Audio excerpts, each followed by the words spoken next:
Now for a movie rant break, One Up presents a movie rant break.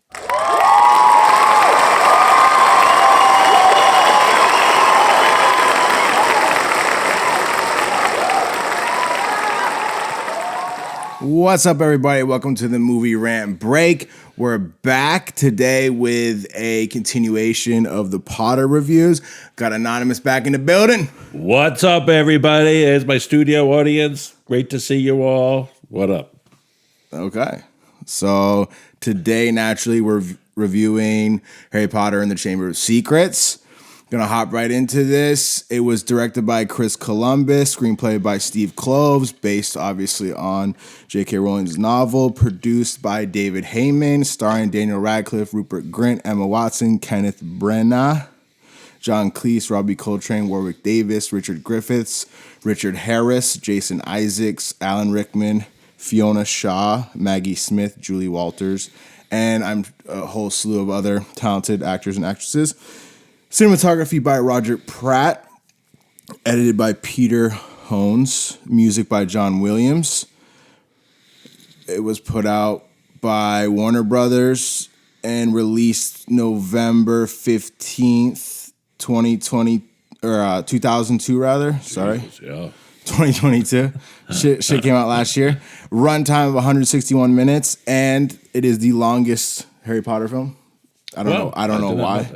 Well, because they split the last book into two. Otherwise, that would have been the longest film. Yeah, but it's weird that that's the longest one. But anyways, budget 100 million, box office 879.8 million. Wow.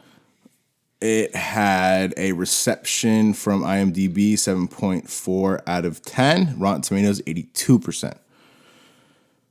Yeah. I just wanted to pick up kind of somewhere where we left off in the last episode. We talked about how iconic the music is, and you made the reference that it was iconic like Jurassic Park. Yes. And John Williams also did the Jurassic Park music as well. See that? Dude's a savage. He's goated for sure. He's goated. Oh, greatest of all time. There you go. There you go. Get with the shit. I ain't stupid. He ain't smart. That too. So, yeah, brief breakdown. It's the second year of Harry Potter attending Hogwarts. Bang. Done deal. So, I want to start with the film and say that, or start with the review rather, and say that I thought it was funny that both the first and the second story start with Harry not receiving letters. Right. Mm-hmm. It was just like kind of funny. Like Dobby prevents the letters, and in the first one, he can't get it from the Dursleys and shit like that. But yeah, but for totally different reasons. Totally different reasons, but just like it's the inability to get his letters. Obviously, a big character in this film / book is Dobby. Yes. How did you feel about how Dobby looked and his presence on screen? Well, again, I mean, if you read the book, you understand why he's dressed like that. But they did a good job explaining. He came out and he told Harry why he wears the clothes and, what it all means. So yeah, later on in the story, but yeah. When he's in the infirmary is when he talks about... Well, when he says, why do you wear that filthy thing? I said, it's the mark of the house elves. And that's what he told him. That's what he serves one family. So... I mean, the book went into more detail, but yeah, I think they did a good job explaining that. Yeah, I thought Dobby looked really good, CGI-wise, and I thought the voice actor of him was really good. What is the voice actor? But I thought it was dope. Yeah. Dobby itself. Toby Jones. Huh, Toby and Dobby. How about that? Yeah. And obviously, the book goes into more detail about the house elves and their plight. Not in this book, though. Yeah, in the book. Well, yeah, they explained that they serve one master the whole time. They serve one family. Yeah. So I don't know how long a house elf lives. Do you? We can find that out. I think it was 1,000 years. It's a long time. It's a long time. So that's why they're going from family. They stay with that one family through generations. 200 years. Oh, see that? I was close. What did I say, 1,000? I was only off by 800. That's okay, though. Yeah, well, hey. You got to try. So yeah, I thought they did a good job explaining it and his portrayal.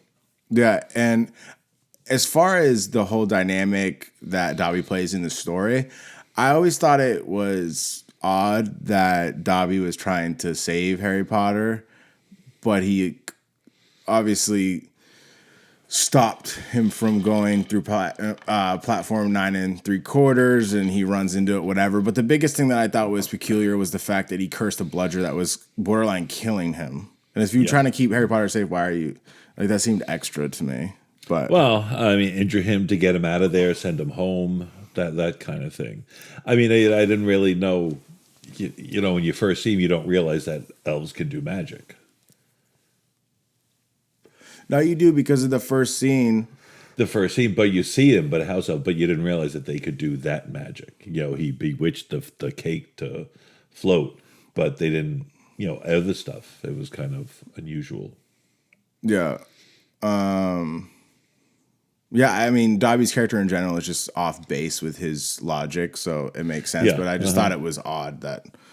And to be fair, I think there's a lot of things through the whole literature of Harry Potter where I think there is some plot holes and people point them out and make fun of Potter sometimes because of the plot holes and things that don't check out because they are counterintuitive to what something was explained to us before and then like is essentially ignored or Like, do you have an example?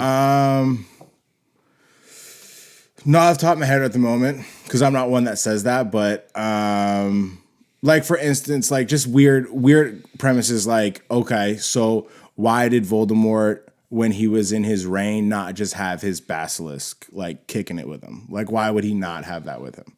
Like that doesn't really make sense.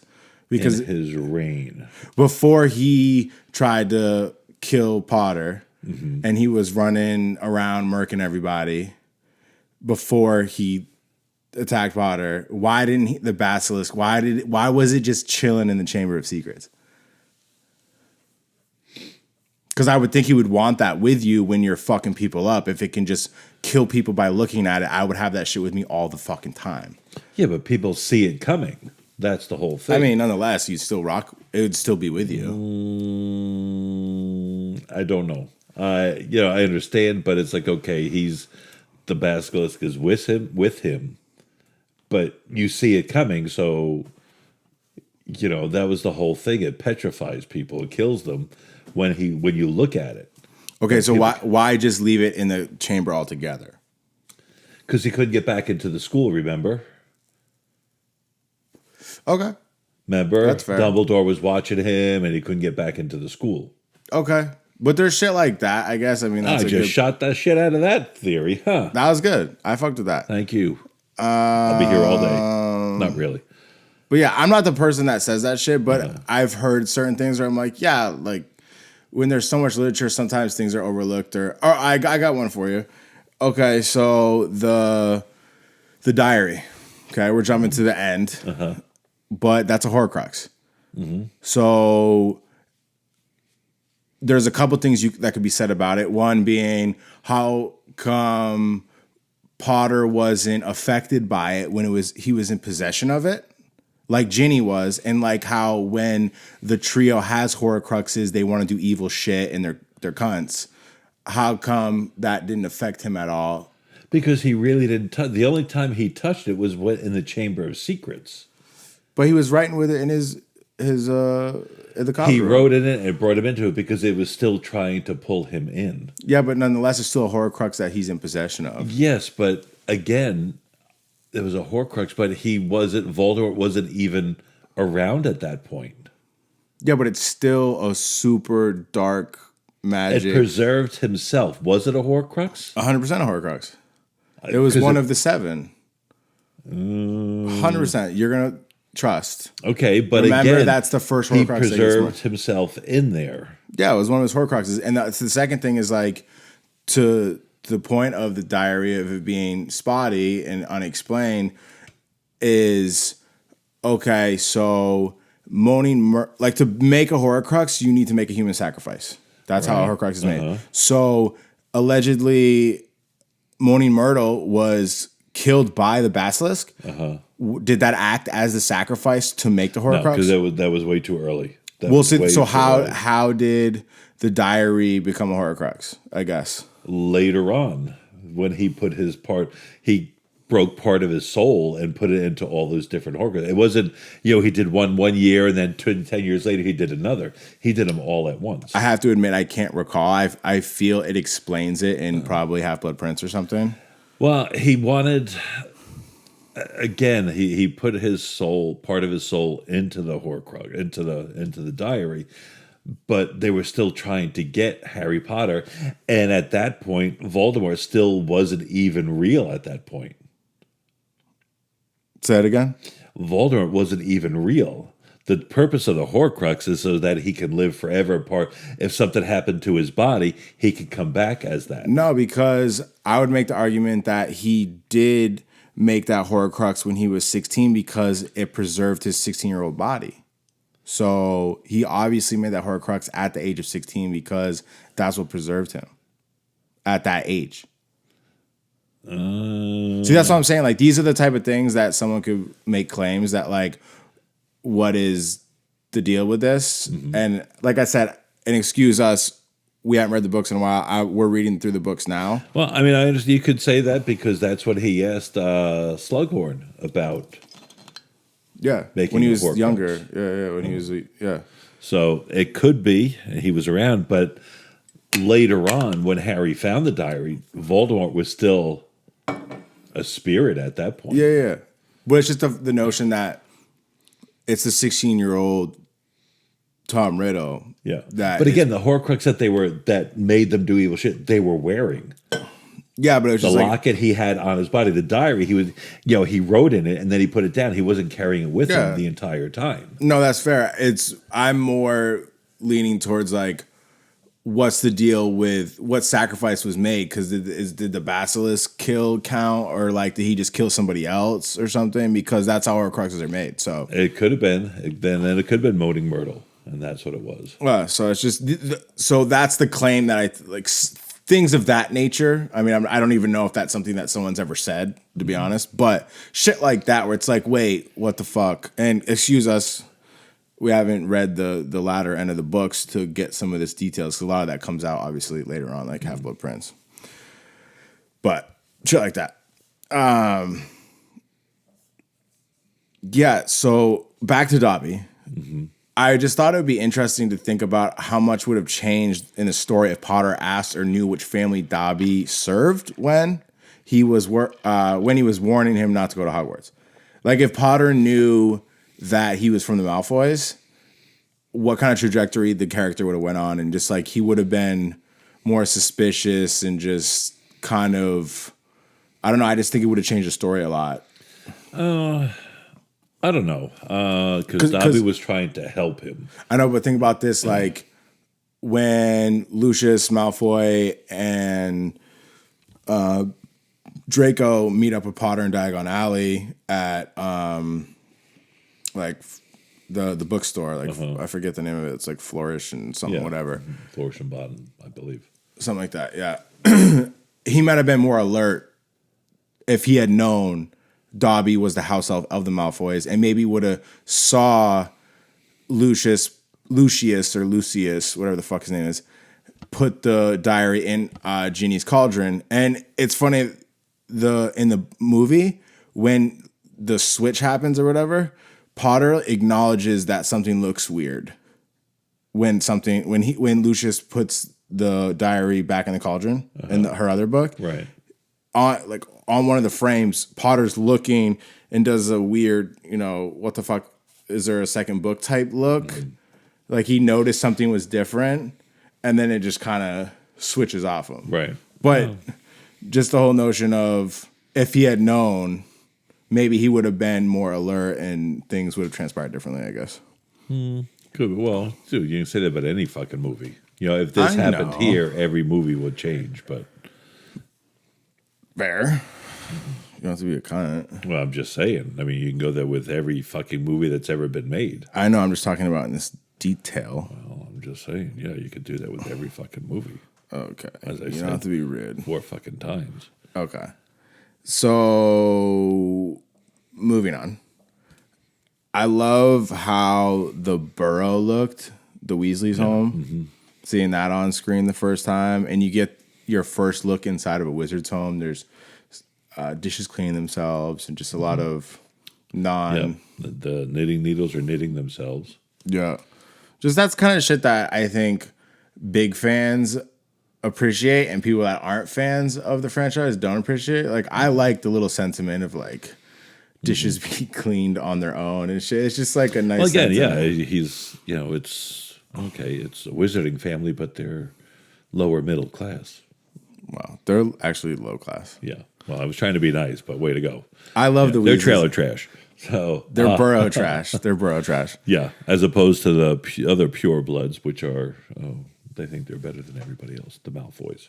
The Malfoys. They're balling as fuck though. Yeah. You don't. When do you see Malfoy Manor? What movie is it? Is it the fifth or sixth? Maybe the sixth. Half Blood Prince. Because their house is balling as fuck. Was it 6 or was it 7? It might be 7 because there's that whole scene with all the Death Eaters and shit, which is actually we'll talk about when we get there. But yeah, I don't know. They're balling as fuck though. Yeah. Like The book does a great job of describing it. Remember, there's the white peacock No, I in the don't. hedges. Wow. And you call yourself a fan. Oh, really? I'm sorry, people. I'm sorry. So did you like the casting of the Weasleys? The Mr. and Mrs. Weasley? Yeah. Yeah. I think that they fit well. I like them. So, yeah. What about... Where have you been? I love them. They're always awesome. They make me happy when I see them on screen. They're dope. Gilderoy Lockhart? What do you think of his cast? I think it fit perfectly. You know, the pretty boy, and you find out later on he's a fucking weasel, but it fit. You know, it fit. You know, the way he talked, and you know, all the women fell in love with him, and He fit for this movie and the tone, and that's like the thing we were talking about, I think, in the last episode, and like the tone of the first couple of films are really lighthearted, and it fits. And I think if we were talking about the HBO show they're trying to do, they can't have someone as bubbly and cast as him. Because I assume if you're gonna do the HBO show, it's gonna go darker. Like, it has to go darker. Like, it can't be as like cutesy as the first couple. well, of again, I mean, that was his, you know, his personality. You know, he wasn't a fighter. He wasn't a strong wizard. He took credit for everything else. And remember, his one thing that he was good at was what? His charms for fucking Smiling. people's- Remember, best smile 5 years running. Yeah, but he's good at the Memory charms, Memory yes. charms, thank you. Yeah, obliviate essentially. So he would take credit and then erase their memory. Which I think his character is cool and it fits. And like the reason he is a Hogwarts Defense Against the Arts teacher is because no one wanted the gig. Because if people are asking like, why would you cast or have him as a teacher? He's clearly not capable. It's because there was a long running history of year-long teachers and issues with that position. So at that point, he was the only Yeah, one because that remember wanted. Quirrell, he was murked. Yeah, and he was He was the Voldemort. Defense, yeah, he was defense against the dark arts. So Yeah. I'm sure with Gilderoy's background of being able to do all those things, I'm sure that's why they went after him. Yeah, and in the book it talks about how he was the only one that was Yeah. willing to, because people just were not trying to subject themselves to that shit. Lucius Malfoy, Lucius. How do you say it? Luscious. It's luscious. Luscious. I think again, casting was spot on. He's so good, dude. I love that actor. What the fuck is his name? He was in The Patriot. Yeah. It was Joe Mama. No, what the fuck is his name? Jason Isaacs. That's what I just said. That. He's so sick. I fuck with him. He is. You talk about casting in the new series, like Snape obviously is impossible in my opinion. And I posted a video about something us talking about the show and how casting and just how it's a atrocity of them trying to do the show, and a couple people were saying some shit and I got thinking, I was like, people were saying that it could be improved outside of Snape. One person said, and I was like, I don't like knock the potential improvement that could happen, but it's the fact that generally reboots don't work out that well. No. And I'm not saying there couldn't be a better, like McGonagall or something. Like maybe. I mean, the only character I could see them improving on that I wasn't totally in love with would be Ginny Weasley. They could have made her a stronger character because in the book she's a stronger character. Yeah. So I think, And maybe because like later on they really didn't get into too much detail with her about their relationship. But in the books, she was definitely a stronger character than they portrayed on the screen. I'm not saying it was bad. I'm just saying they could have done a little bit more. that's what I'm saying. Like this person made a good point. I just started thinking, I was like, there's a lot of characters that could technically improve, especially if it was a darker tone, like Gilderoy Lockhart or Quirrell. Like, yeah, they can improve. I just don't think as a whole it's going to be that case. No, and again, if you look back, okay, yeah, hindsight's always 20/20. They could change this to make this, but for the first time around, that's what they were looking for. And again, the first film were kids, so they couldn't make it too dark because again, you're trying to draw in this huge range of audience. The darker you make it, okay, now you've cut out the younger crowd. Yeah. I think this HBO show is going to be more for adults. I don't know when it's going to come out, but obviously it's going to keep servicing us talking about it because it's definitely something to acknowledge. I don't have HBO, just so everyone knows. I'm poor and illiterate. You from the borough. One of the things I love in this movie that always makes me laugh is when Ron and Potter are in the flying car heading to Hogwarts. Oh, okay, yeah. And they get in front of the train on like right above the tracks, and the train starts approaching and it clips to Hedwig in the back. Oh yeah. And the eyes widen. And it's stupid, but I always laugh and think it's funny. And then one of my favorite lines follows that too, where the car starts going haywire and they're like up above the train because they're trying to evade the train, and Potter falls out and Ron's trying to reach down to grab Potter. And he's like, hold on. And Potter says, I'm trying. Your hand's all sweaty. And I just think it's so funny. It's a funny line. Which that doesn't happen in the book, by the way. That whole sequence of them almost hitting the Hogwarts Express and shit. But I just think it was a funny sequence. I always laugh at those two parts in that scene. Well, you're supposed to because they're funny. Oh, really? Yes. Professor Sprout. I thought her cast was cool. I mean, she doesn't have a huge role, but No, I mean she shows up in a couple of the other books later on. Yeah, but again, they had to because of the mandrakes, and so yeah, so there was there. But yeah, I think it fit perfectly. She was funny. She's a plump older woman. Yeah, that's like what she is, and she's no nonsense. Remember when Neville falls over? Just push him aside. She's like, just leave him. She had to because of the part that played further on. Of course, they don't tell you that they're gonna fucking murk all the fucking mandrakes. So. They wait till they're adults and then kill them all. Yeah. Want to know a fun fact? Huh? Do you want to know a fun fact? Sure.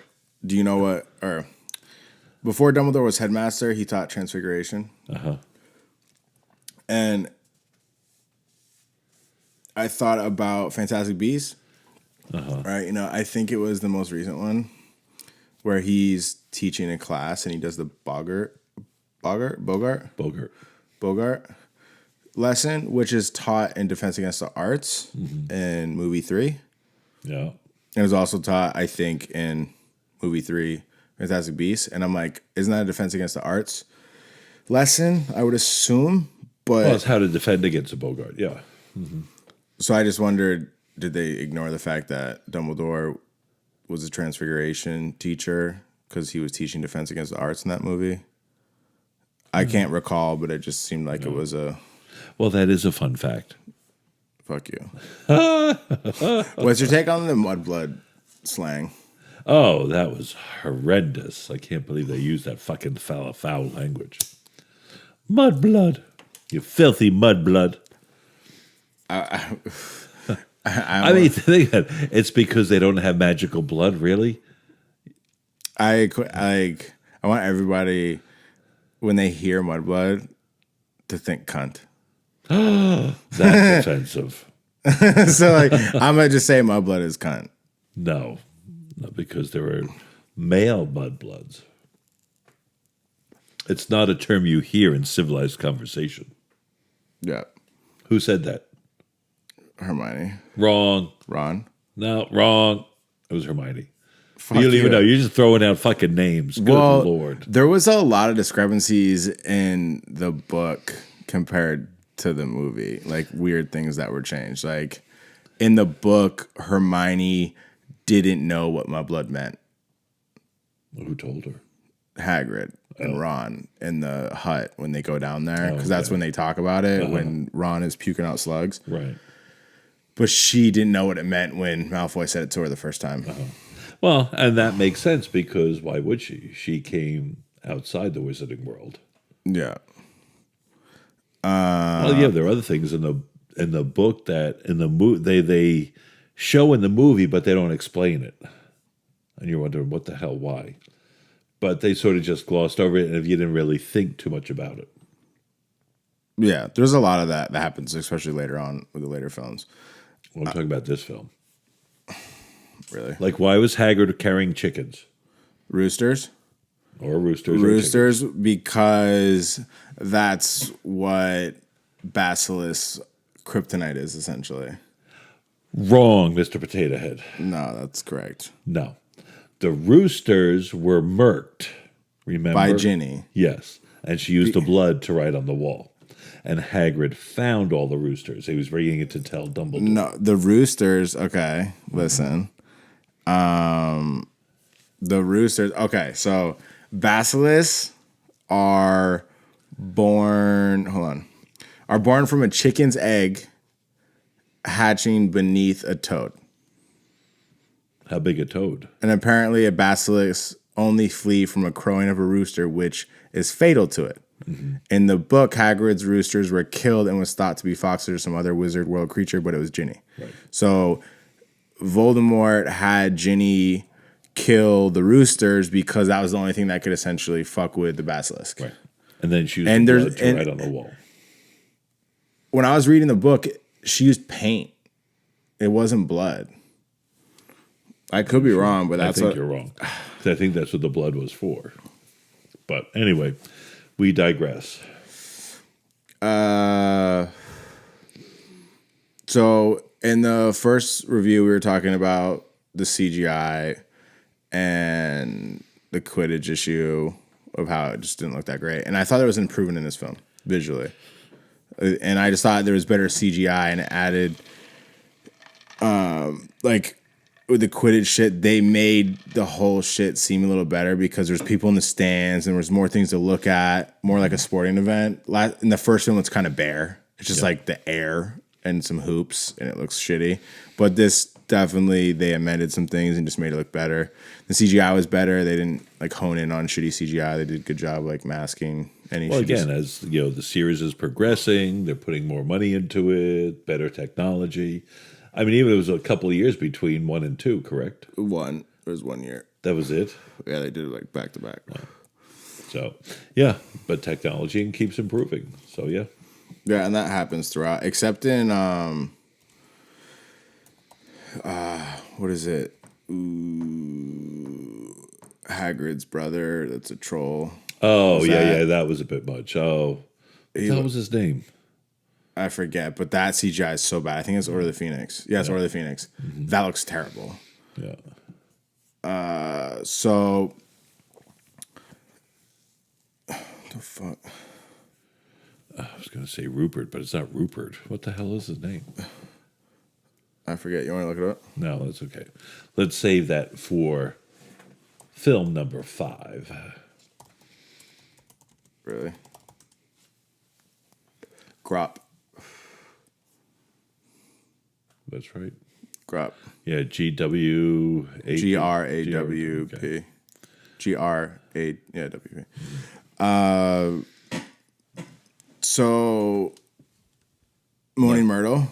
You know, Her fun fact: the age of her character when she was playing like a 16 or 17 or whatever, she was actually 36. well, she made her into a ghost, so they can pretty much do anything. Yeah, but she did a good job making her seem like a kid. It was Shirley Henderson. Yeah. She was good. I don't know. I was distraught. Yeah, she's so good. I love her. Yeah, she shows up a few times. Yeah. So it was cool after for some cinematography and the way they like set stuff up in the screenplay and what have you. After Colin, the kid that the first year that takes pictures of Potter constantly gets petrified, McGonagall and Dumbledore are talking about the Chamber of Secrets in the infirmary, I think. And then the next scene actually starts by showing the entrance of the Chamber of Secrets, like after they were talking about it. And I just thought it was cool. Because they were like, where is the Chamber of Secrets? And then it shows you where it is, essentially. But it was cool. Yeah. It's kind of weird that they all searched the castle and no one else could find it. Yeah, that was something I was going to ask you. Like, as far as this is like another thing about gaps or like plot holes or what have you. No one could find the snake on the faucet head and then send ghosts down there or something. You know, Send ghosts down. What? Well, I'm just saying, like the ghosts couldn't find it. They go through walls and floors, and they can't find it either. Well, I mean, they're really not looking through the plumbing, but that was a huge fucking pipe. What? Where it goes down? It goes super far down, which is you could make the argument. Yeah, that, but then again, all those little bodies are there, all the skeletons, the rats and stuff. I'm like, what the fuck is that?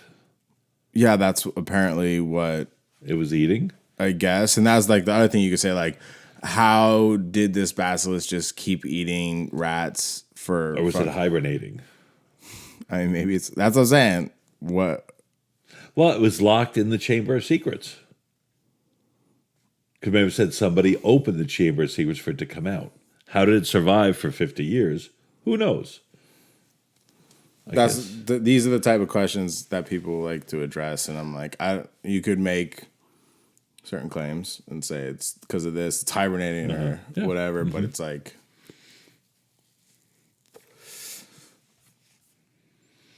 the Polyjuice transformation CGI. I thought looked really good from Potter going to Goyle. Yes, and Hermione going to the cat.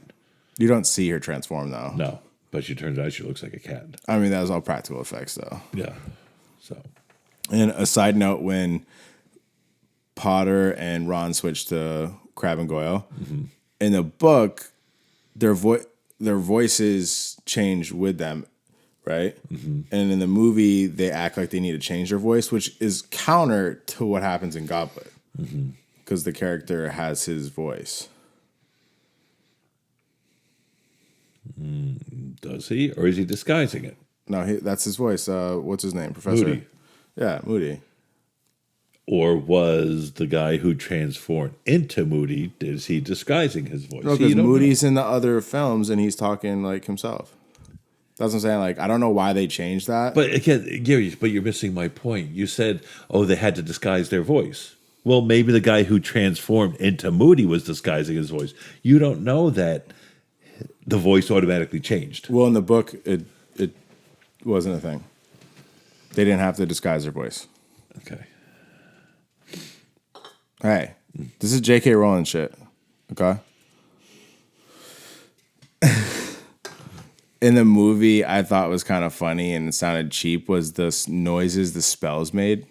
Because they changed that a lot in the latter films. Those spells sound cool and don't sound cheap. They just sounded like some 90s fantasy noises. It sounded dumb to me a couple I didn't even times. notice. Yeah, I just picked up on this time, and it was just they're a little cheap sounding.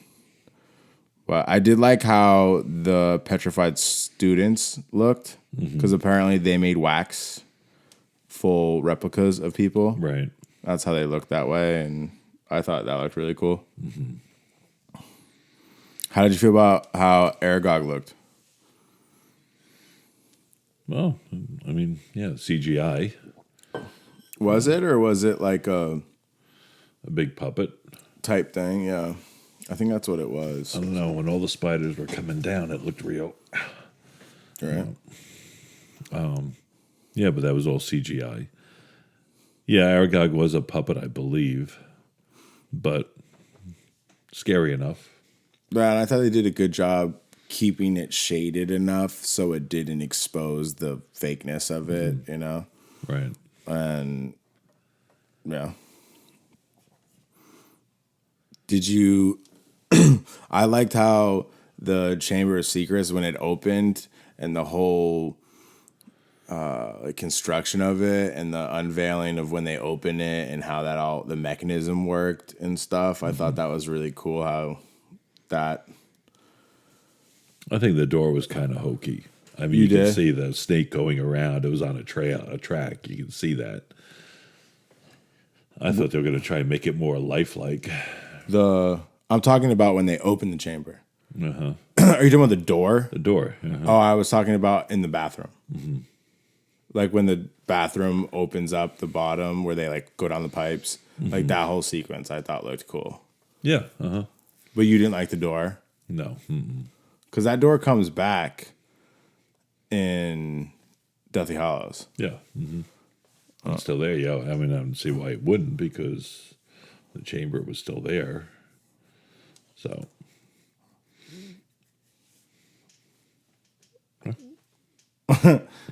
What do you like about this film like the most? Is there anything like you really like about this film?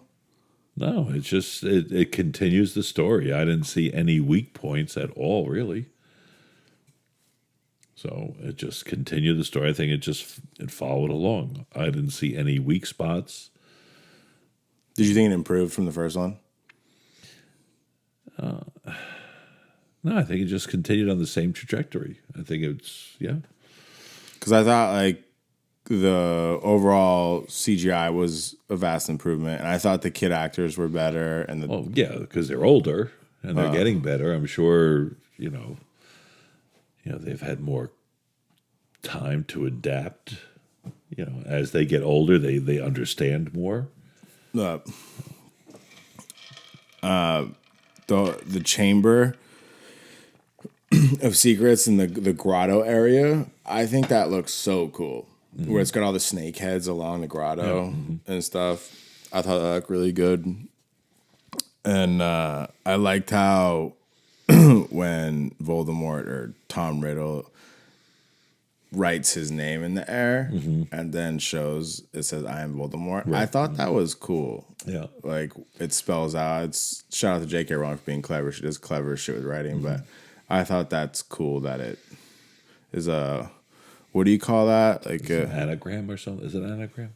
I think anagram. So he used all the letters of his name. Yeah, it's anagram. Yeah. Woohoo! Thank you. You're incredible. I am. I'm not the Incredible Hulk, but I am incredible. Fair. Yeah, when Dobby gets freed, Lucius, I say Lucius, I don't know how the fuck to say his name. He starts to say the death spell, the death curse. He's like, Abba! And then Dobby flings him back, which isn't in the book, but I thought it was interesting that he tried to like kill Potter in the halls of Hogwarts. Yeah. And then did you catch that? He's like, Well, Abba! again, he lost his house elf. Yeah, he's pissed. Yeah. Uh-huh. There's no one to kick around. So, as he said, your parents are meddlesome. You're going to meet the same sticky end. Fucking bitch. So I'm gonna talk about some book differences. I'll just run through them. And this isn't all the differences and discrepancies. There's a lot more minor ones and what have you, but there's just some notable ones that I wanted to note. And shout out to Jim Kay, by the way, the author of the illustrated version, which is the books I'm reading through for the first time. Mm-hmm. People don't know. It's this book right here in front of me. They're fucking great. It's really cool for a second read through. So going to the beginning, the pudding isn't dropped on the house guests of the Dursleys. It was actually dropped onto Harry. I don't remember. And then, because of that, Potter receives a letter of warning about performing underage wizardry because of Dobby casting the hover charm at the Dursleys. And it also exposes to the Dursleys that Potter can't use magic outside of school. Mm-hmm. There's a sequence in the book where once Potter gets to the Weasleys, they go and denome the garden. Yes, I remember that. Mm-hmm. And then when he's at the Burrow, they also reference the family ghoul in the attic, mm-hmm. which comes to play in other books. Right. The Potter also spends a month at the Weasleys after being rescued from the Dursleys. Right. It's not just he gets rescued and he goes to school. It's like a month. He kicks it there. And then when he finally does go to Diagon Alley, that's where he... Oh, no. How did it work? Okay, so Potter's first encounter with Lucius Malfoy is actually in Borgin and Burke's after he uses the flu powder. Because that's where he ends up, is Borgin and Burke's. Right. And then Lucius comes in with Draco, and so Potter hides in a cabinet, and I think it's the Vanishing Cabinet. Right. Mm-hmm. He goes in some cabinet. He says it's like a black cabinet. Yeah. Uh-huh. And I just thought it was interesting because that resurfaces.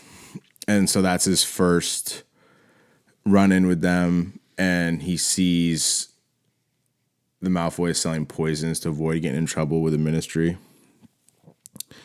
And then he does encounter Lucius when he's at the bookstore. Mm-hmm. And Arthur Weasley actually has a little scuffle. Right. And Hagrid ends up breaking it up. There was a whole chapter dedicated to the death day party of Nearly Headless Nick. Mm-hmm. Oh, that's right. Yeah. It's chapter 8. Mm-hmm. And the trio goes to hang out with a bunch of ghosts, and that's where they first meet Moaning Myrtle.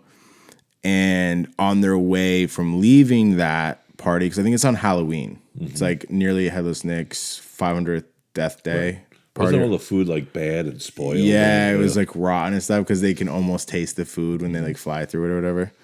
But that's when the trio stumbles across the petrified Mrs. Norris on their way back from that party.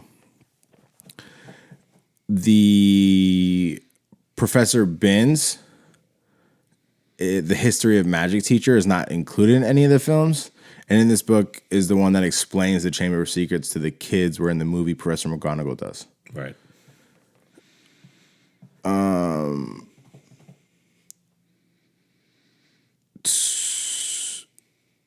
Gilderoy Lockhart is much more prevalent in the book, naturally, and nags Harry throughout the book regarding his fame and being an exemplary wizard. And he's always trying to assert his fame and how to be a good wizard and shouldn't just constantly patronizing him.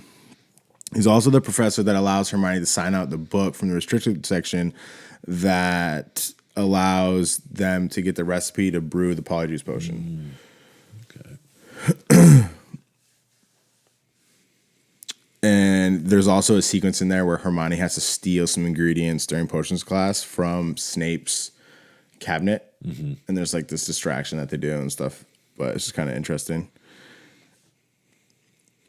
The Christmas break sequence, you know how it's in the movie, it's just Potter and Ron. Mm-hmm. Well, in the book, Hermione stays for the Christmas break, and that's when they sneak into the Slytherin common room.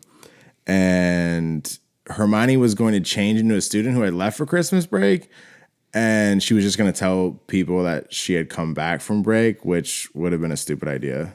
Like if some kid that was not supposed to be there was there, and then she was like, "Oh, I was here." Like, you know what I mean? Like that would have been a stupid idea. But after she takes the polyjuice potion and turns into a cat or whatever, she actually spends weeks in the hospital wing. Right. Trying to turn back. Yep. Yep. And there was a fun little brief